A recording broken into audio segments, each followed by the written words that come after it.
The subject for this video is creating a community in Viva Engage, also known as Yammer.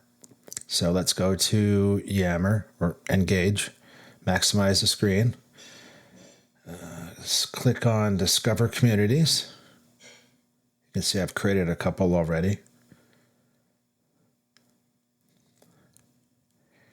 And in the bottom over there, click on Create Community.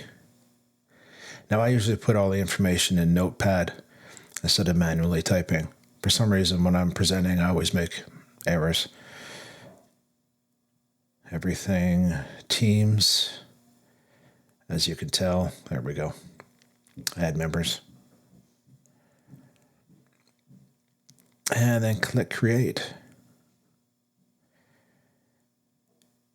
Now let's post something. So let's enter some text.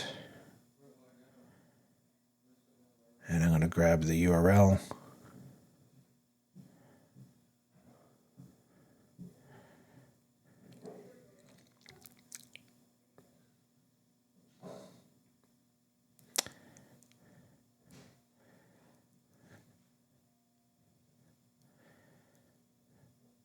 And I'm just going to post the URL to a video.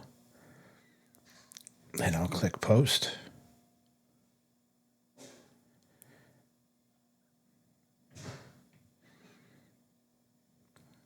And now let's like and post a comment. There's some of the sharing options. Let's click like. Make a comment, click post, and we're done. Hope you enjoyed the video. Please click like and subscribe. Thanks.